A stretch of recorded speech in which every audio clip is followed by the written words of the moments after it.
And right now it is time to bring in our good buddy Jim Lynch, of course, who joins us every Tuesday morning at this time. Of course, Jim's an independent voice on Wall Street, the economy, politics, sports, music, plays, and he brings all that experience to Robin Hood Radio. Good morning, Mr. Lynch. And good morning to one of the hosts of my favorite music station. Fantastic.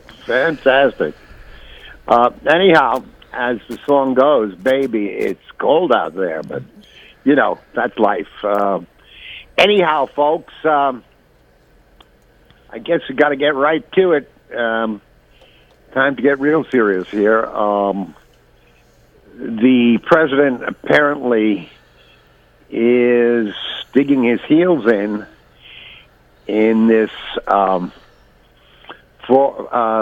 closing down of the government, and it's resulting not only in a lot of pain for the individual citizens he represents, but is creating pain economically in this country, throughout the world, and a great uncertainty as to who the leader is of the United States government. The Republicans apparently have abandoned their responsibility. I'm speaking generally, starting with Mitch McConnell. There's no reason why we just shouldn't say, okay, let's sign up the original bill that the Senate agreed to, and then let's fight like hell over what you want to fight about. But to impact individuals, families, children, federal workers who support our government, who support us in this narcissistic, mean way, is just not acceptable. Jim, here's what's interesting about this situation to me, and not enough people are talking about it. Nancy Pelosi and the Democrats have what they want. President Trump has what he wants. I'm saying President Trump because I'm not saying the Republican Party. I'm saying President Trump has what he wants. The Republican Party voted on and approved what they wanted. Now, here's what the big problem is, and no one's ever mentioned. Well, I think maybe one or two commentators.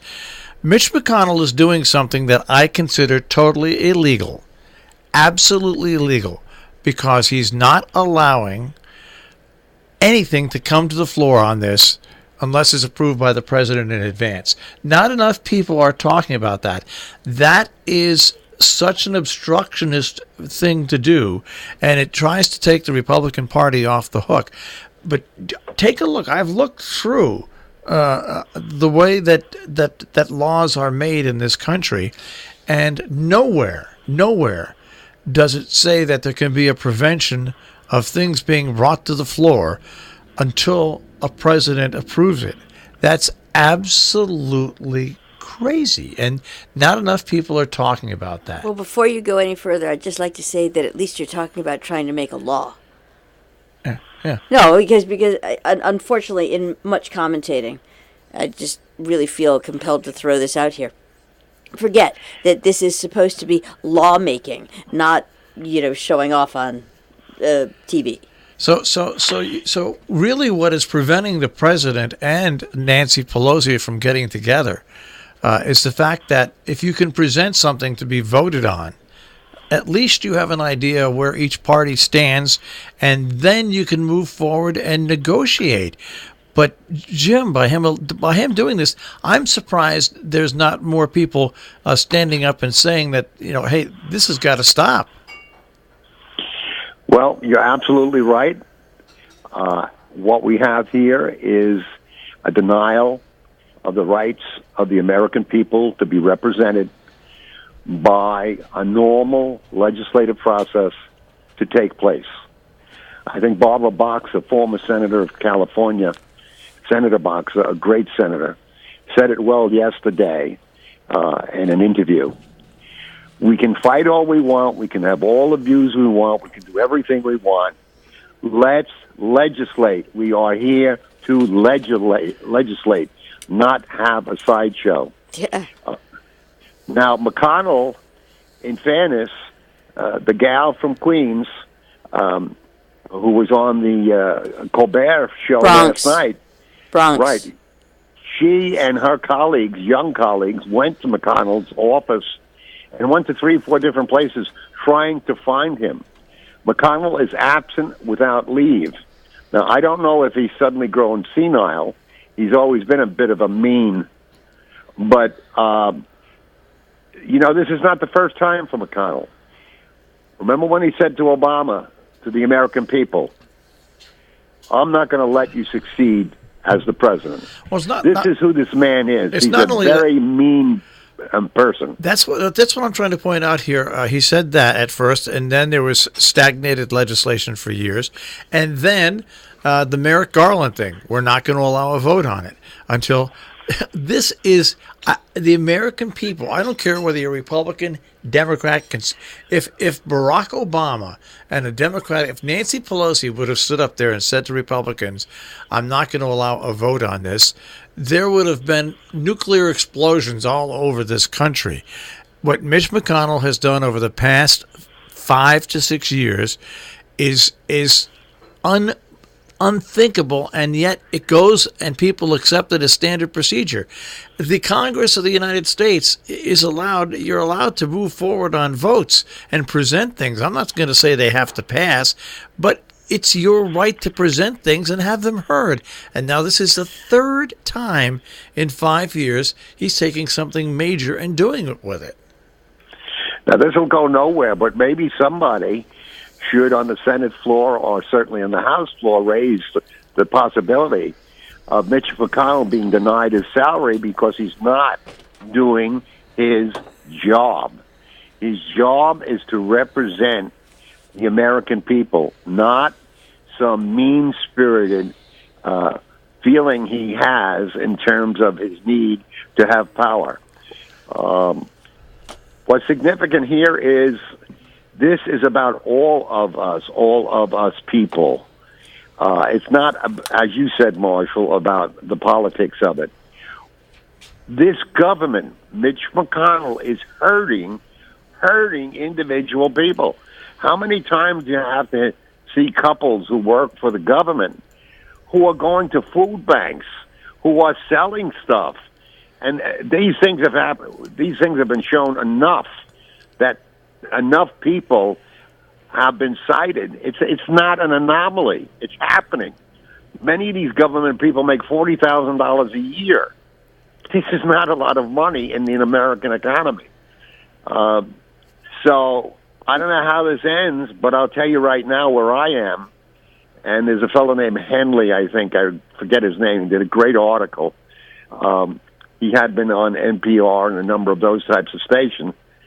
It's time for the people to take it in hand. My suggestion would be that the air traffic controllers basically wildcat strike, have all of the people on furlough stay home, and then let's see how long Mitch McConnell is going to run the shell of a government. But we cannot wait anymore here for these people in Washington. They're playing a game with the lives of people. Now, we have tremendous cold weather. We have all these flights backed up. We have people. This is like the Depression when people went to food banks. We cannot tolerate this. Please call your people, write to McConnell, do whatever you can. And if you're upset with things generally, do something positive. Make your voice heard. What this has shown, and this is also something that hasn't been mentioned enough, that in our supposed economic recovery, which, by the way, is a great economic recovery for people in the top 5% and for businesses and industry, but take a look at this. Now, these are people that are paid anywhere between $40,000 and $60,000 a year. Okay. If they're single, that's all they've got. But if they're married, they've got their spouse's income. It goes to show you that the economic recovery has not reached the average American. The average American, and lives basically, whether you want to admit it or not, paycheck to paycheck. And this highlights that more than anything, with these people earning $40,000 to $60,000 apiece. And you know what? If you've got kids, if you've got school, if you've got $40,000 to $60,000 is enough to get by on a week-to-week basis, and and it shows really how it also shows, not strong the economy is. But it also shows that in this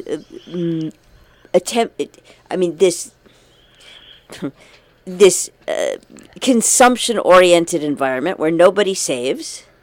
And no one, there are lip services paid. Oh, well, you should save, and then, but buy this instead. Buy data. Everyone needs this, and there's a bigger, wider issue here that really needs to be looked at if anything's going to actually get fixed. Right, and that. I'm sorry. No. All I want to say is, if the purpose is to fix things, we got a lot to talk about. If the purpose is to just keep the sideshow going and keep everything divided until it's time to vote again, and nobody gives a rap about really their constituents, which is, hard not to think, then it's going to be business, quote, as usual.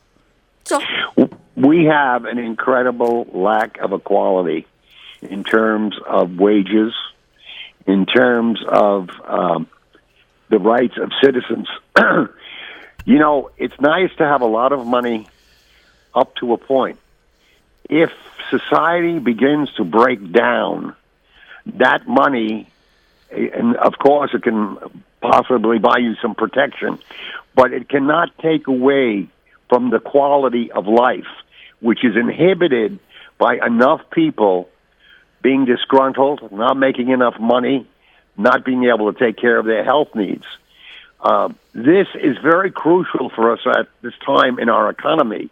And Marshall has said it well. This highlights, as you did, Jill, the more significant problem here, which is this lack of equality. And, sometimes people think equality in the stupidest ways.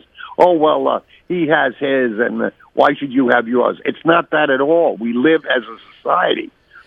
If you know your history, you know the world wars that were created out of inequality, out of, for instance, the reparations that the Germans were forced to pay after the First World War, and the people had tremendous inflation and they were on their backs. It made it easy for Hitler to come in and say, okay, I'll solve the problem.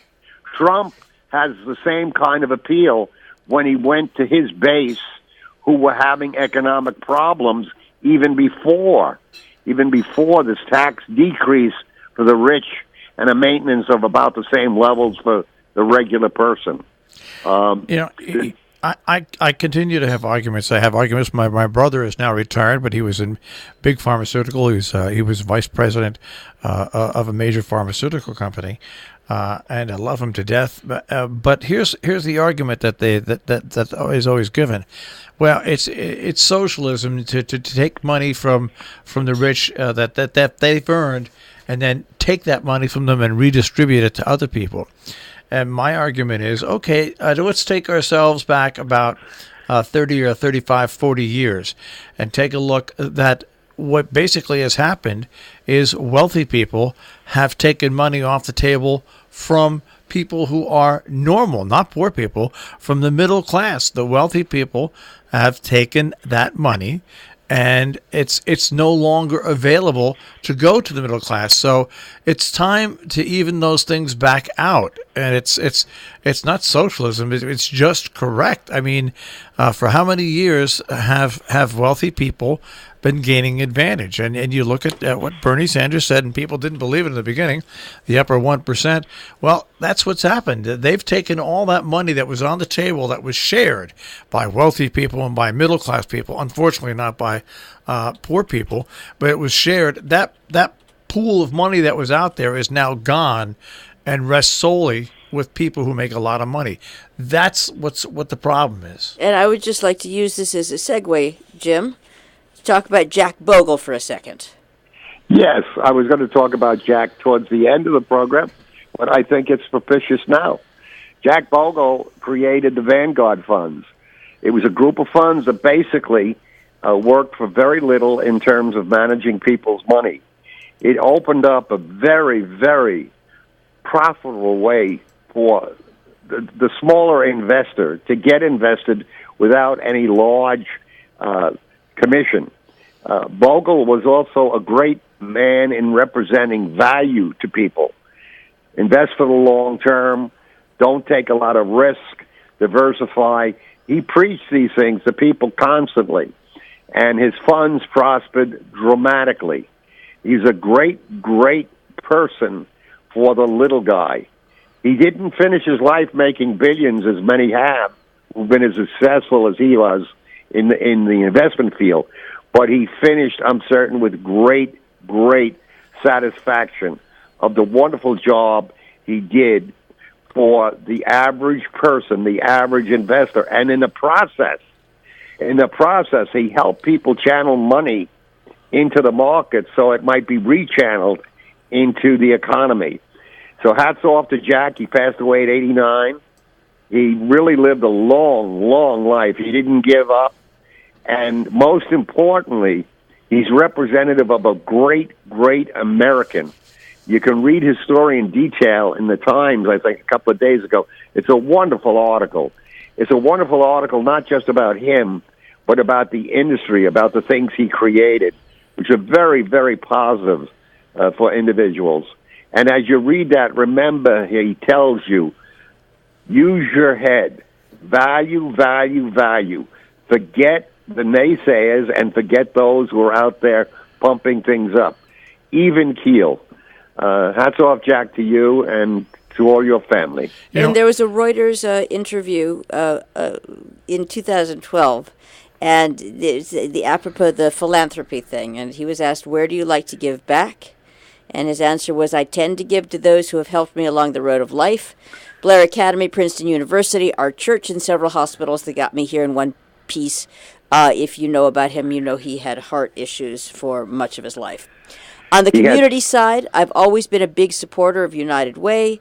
The best rule for philanthropy is to give until it hurts as much as you can, because none of us can get through life all by ourselves. Interesting, because in a way, that's the way Martin Luther King lived his life, saying that, you know, if you're giving to people, you're really accomplishing something. And many, many of our politicians who many of us like, some of us have disliked, have done the same thing. They've devoted themselves to service to others, be it John Kerry or Jack Kennedy or Mueller, or all these various people that are serving Americans, taking care of Americans, not taking from the society, but giving to society. It used to be in this country, and I'm going to sound old-fashioned, but it's true, but it used to be in this country that you could work your way up from, well, like myself, I'll be honest with you. I mean, I went out in the world, started working in radio, and was making, back in 1971, was making somewhere around $300 a month before taxes for a 45-hour-a-week job. It was a big thing to me when I was given a raise at one station to $800 a month, and then continually after that, raises after that. But and I end up now, along with Jill, being co-owners of Tri-State Public Communications. That road in radio and broadcasting is shut. It's shut. I mean, if I was entering broadcasting now, I would never be able to go the road that I went. I would be, because it's not there anymore. The opportunities that existed over the past 25 to 30 years to increase and improve yourself and make more money are not there. They're gone. Well, there's no opportunity, for there's no opportunity for anything that isn't behemoth and costly. You know, if Marshall and I weren't nuts, we couldn't have this radio station. Couldn't. Absolutely. It's designed to not. It's designed for people who want to do something, not to be able to do it. But this goes through general society right now, Jim. There's very few things that you can build up from and then move forward. It's our society in general, and you know what? It's got to change. It's Bernie Sanders. I know people. I have friends that say Bernie who to me all the time because But if you look at 80% of his platform, it is for everybody. It's not just for poor or middle income people, but it also benefits people not of staggering wealth, but people that are making decent money. We need these equalities put back into our society so everybody has a chance at that golden ring. Two quick things. One, I've said this on your show before, so it's not new. I'm certain your listeners really appreciate the dedication that you and Jill have given, as well as your staff, to this community. Radio at this level is so important to people because it's so real. You're adding value to people's lives, be you taking in cats or talking about people at the community board or whatever. This is essential to living a decent life, so hats off to you. In terms of new opportunities, it's not socialism, folks. It's survival. We can create things. 5-6 years ago, it broke my heart when I said, "Oh, I can see us now doing something in this this green business, with the solar panels and so forth." We missed that. The Chinese took it over. Why? Because of the greed of the oil companies. We've got to get over a small amount of people having control. And with that, Citizens United is 9 years old. Look at the damage it's done in giving the powers that be all the money. Another thing, the Democrats voted against the tax decrease for the rich. Why? Because they knew it wasn't going to work. They knew it wasn't fair. And if you think, if things get done that aren't fair, eventually it backs up. And this is backing up now. Our deficit is $1 trillion and going much higher. The president has stated he doesn't care because he won't be around. That is not an attitude of solving problems. But we have a lot of people out there who've got money who are willing to solve problems and willing to give, be it Buffett or wherever. Just get on the page. Make sure you're educated in terms of what's going on. Make sure your kids are educated. And let me close, I think, with one last thing. And I forget what year it was, in the 60s. Martin Luther King, in a brief interview, said, slavery was finished in 1863. However, the slaves were not given anything to get them going. However, we had a huge development of America, USA, giving free land to Europeans, white people. Easy to see how slavery was very difficult to get over. So too now, we have to give to our society. The men and women who fight for us, if they weren't there, the people who serve us in government, if they weren't there, it'd be a pretty sad world. The key thing is it's cold out, it's crisp, it's clear, it's going to get better. We're going to get better. We've got people in the House of Representatives who want to work for the people. Mitch McConnell, please do the will of the people. If you can't, stand down. And I'll tell you right now, I have to say this, it's a joke, really, but it isn't. I was thinking, how do we take Mitch McConnell out? There's a former native of Kentucky. He's a very famous man. He's very attractive. He's got a beautiful wife and 2 kids. His name is George Clooney. George, why don't you go back to the state of Kentucky and take it away from him? You heard it here first. Okay. Remember what they said about John Kerry's wife. All right. All right. Okay, on to the Super Bowl. All right, Jim. All right. Love you all. Have a good one. Bye-bye. Take care. Jim Lynch and Cover Your Assets this morning here on The Breakfast Club on Robin Hood Radio.